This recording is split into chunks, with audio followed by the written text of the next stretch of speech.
أنا حابة أشكر الفنانة الكبيرة منى زكي وطاقم العمل مسلسل تحت الوصاية. ليه؟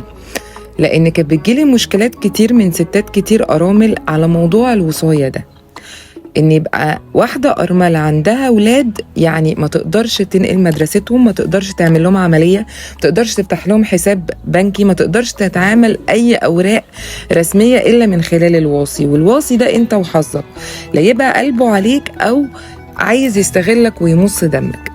هي بتناقش موضوع كبير جدا مهم، وفي قوانين كتير اتغيرت بسبب أعمال محترمة وهادفة زي دي.